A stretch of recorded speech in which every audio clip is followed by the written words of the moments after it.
पूरा पाषाण काल हम लोगों ने इससे पहले पैलियोलिथिक एज के बारे में पढ़ा था और यह जाना था कि यह जो है अर्ली पीरियड था। अर्ली पीरियड से लेकर और 9000 ईसा पूर्व तक का काल इसमें आता है।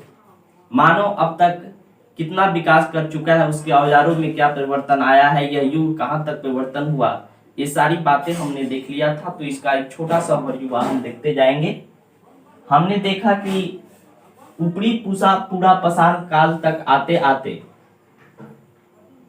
हिम युग का अंतिम चरण आ जाता है, अर्थात हिम युग जो होता है वह समाप्त होने की कगार पर आता है और अब जलवायु गर्म होगी और मौसम शुष्क हो जाएगा। इस समय तक भी मानव आखेटक और खाद्य संग्राहक का जीवन व्यतीत करता रहा है। वह पहले भी शिकार करता था और आज भी शिकार करता है,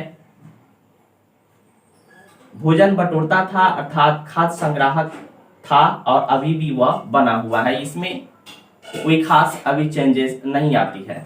इस समय तक मानव के पास वस्त्र नहीं होते, वह नग्न अवस्था में रहता है और उसके पास आवास भी नहीं होते हैं। वह जंगलों में बने गुफाओं में रहता है, वह गुफाओं में अपना जीवन व्यतीत करता है। उसे अभी भाषा की जानकारी नहीं है, वह भाषा नहीं जानता है, वह संकेतों में बात करता है, संकेतों में बात करता है।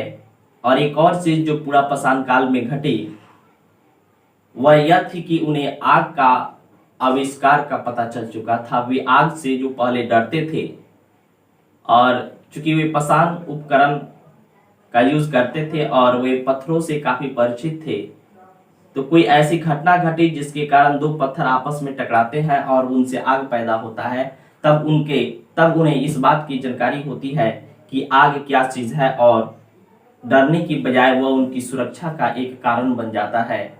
तो हमने पूरा पाषाण काल तक देख लिया कि इन चीजों में परिवर्तन आया, वे आग से परिचित हो चुके हैं। कुछ अतिरिक्त स्थल भी बच गए थे जो हम लोग इसमें देख लेंगे।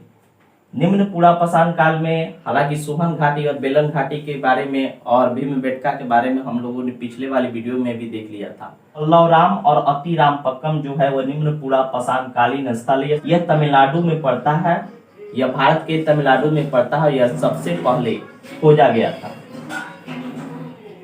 दूसरा है रिवट। रिवट की बात हम लोग भले ही ना किए हों, लेकिन यह सोहन घाटी में पड़ता है और हम सोहन घाटी की बात कर चुके हैं। उसके बाद बूढ़ा सावन आता है। बूढ़ा सावन जो है वो रावलपिंडी में पड़ता है और यह भी पाकिस्तान का एरिया है। और हम लोग कश्मीर की भी ये जानकारी हासिल कर लिए थे कि कश्मीर में भी स्थल प्राप्त हुए हैं, पंजाब में भी प्राप्त हुए हैं।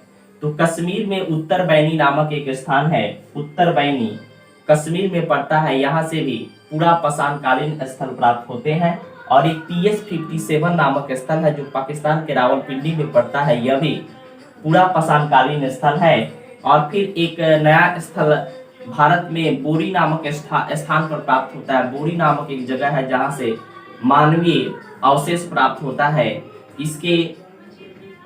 तो यह बोरी नामक स्थान जो है वह महाराष्ट्र में पड़ता है। और भीमबेटका के बारे में हम जानते हैं कि यहाँ से भी पूरा पाषाण कालीन स्थल प्राप्त होते हैं। अगर सेकेंड की बात की जाए मध्य पूरा पाषाण काल की, तो नेवासा में महाराष्ट्र में एरिया में पड़ता है। यहाँ पे नेवासा उद्योग था, ये पत्थर के औजार यहाँ पे बनाए जाते थे।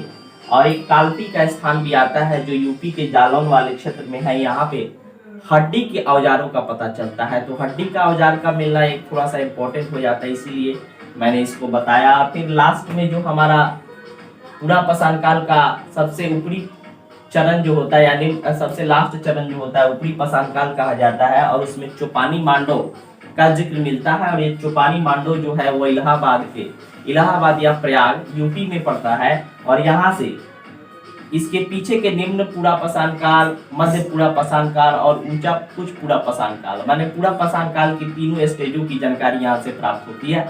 अब हम लोग मध्य पूरा पाषाण काल की घटनाओं पर बात करेंगे।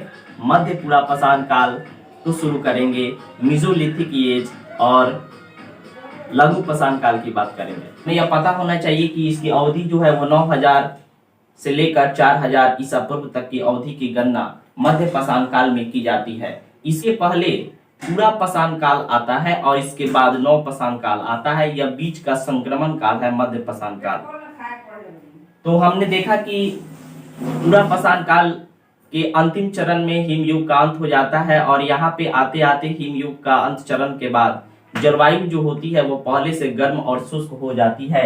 औजारों की अगर बात करें तो इस एज में माइक्रोलिथिक औजारों का चलन बढ़ जाता है। माइक्रोलिथिक क्या है? माइक्रोलिथिक जो होता है उसको अगर हम हिंदी में बात करें तो उसको सूक्ष्म कहा जाता है। माइक्रोलिथ का अर्थ सूक्ष्म होता है, अर्थात माइक्रोलिथिक औजार का अर्थ होता है सूक्ष्म औजार, जिसे हम लघु औजार भी कहते हैं। माइक्रोलिथिक एज का अर्थ हुआ सूक्ष्म पाषाणिक औजार। लघु पाषाण उपकरण के आधार पर इस एज का नामकरण भी कर दिया जाता है। माइक्रोलिथिक एज या सूक्ष्म पाषाण काल या फिर लघु पाषाण काल भी इसी काल को कहा जाता है। तो हम यदि अपना ध्यान अभी औजारों पर करें तो औजार जो होता है, इसमें जो औजार होता है वो पहले से थोड़ा सा विकसित औजार पाए जाते हैं। अगर इनकी बात करें तो इसमें दराती, आरी, दराती, हाशिया, ब्लेड और त्रिकोण शेप के आकार वाले औजार पाए जाते हैं जो पहले से विकसित होते हैं और इनमें इनकी धार जो होती है वह पहले से तीखा होती है। अगर आगे हम इनकी आवास की बात करें तो आवास में भी कुछ खास परिवर्तन अभी तक नहीं आया हुआ है और वे गुफाओं और नदियों के किनारे अभी भी वे रहते हैं। और व्यवसाय की यदि बात की जाए तो पहले से ही वे आखेटक और खाद्य संग्राहक थे, अर्थात वे शिकार करते थे, मछलियां पकड़ते थे, भोजन की तलाश में इधर उधर भटकते थे, अर्थात वे शिकार पहले से करते आ रहे थे।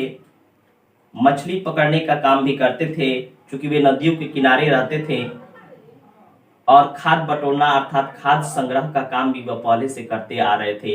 ये तीन काम जो है, शिकार करना, मछली पकड़ना 2 नंबर, खाद्य संग्राहक 3 नंबर और ये चौथा जो है पशुपालन, यह पहली बार देखने को मिलता है मध्य पाषाण काल में। तो मध्य पाषाण काल की 2 विशेषताएं इंपॉर्टेंट रखती है। एक तो इसमें लघु पाषाणिक औजार पाए जाते हैं और इनका यूज किया जाता है और दूसरा यह होता है कि यहाँ पे पशुपालन का सर्वप्रथम साक्ष्य मिलने लगता है और पशुपालन में सबसे पहले वे कुत्ते के पूर्वज को सबसे पहले वे पालना शुरू करते हैं और आगे जाके वे भेड़ बकरियों को भी पालना शुरू कर देते हैं। और यदि हम आगे भारतीय स्थल की बात करें, बेलन घाटी, नर्मदा घाटी, विंध्य घाटी, ये 3 घाटियां जो है वह मध्य पाषाण कालीन स्थल के रूप में जाने जाते हैं। बेलन घाटी, नर्मदा घाटी, विंध्य घाटी और ब्रह्मागिरी, ये मैसूर के क्षेत्र में पड़ता है। बागोर और आदमगढ़ की यह विशेषता है कि यहाँ से पशुपालन का साक्ष्य प्राप्त होता है। तो पशुपालन का साक्ष्य 2 स्थानों से प्राप्त होता है, एक बागौर और दूसरा आदमगढ़ से। कुछ और पुरातात्विक स्थल है जैसे सुहागी घाट है जो यूपी के मिर्जापुर में पड़ता है, दूसरा प्रतापगढ़ है जो यूपी में पड़ता है, प्रतापगढ़ जो है वह यूपी में पड़ता है, और भीमबेटका से हम लोग काफी परिचित है। ये शुरू से ही आता जा रहा है और इससे हर जगह से भीमबेटका जो होता है हर काल के इसके अवशेष यहाँ पे प्राप्त होते हैं। यह रायसेन के एमपी में पड़ता है और यहाँ से ये 3 जो मैंने बताया, सुहागी घाट, प्रतापगढ़ और भीमबेटका, यहाँ से पेंटिंग का साक्ष्य प्राप्त होता है। वे गुफाओं में रहते हैं, वे पेंटिंग का काम तो पूरा पाषाण काल से ही करते आ रहे हैं, लेकिन यहाँ पे थोड़ा सा अधिक सामग्रियां मिलने लगती है इस काल से। तो ये सुहागी घाट, प्रतापगढ़ और भीमबेटका जो है, यहाँ से इनके रॉक पेंटिंग के साक्ष्य भी प्राप्त होना शुरू हो जाता है। इस प्रकार हमने मध्य पाषाण काल को देख लिया।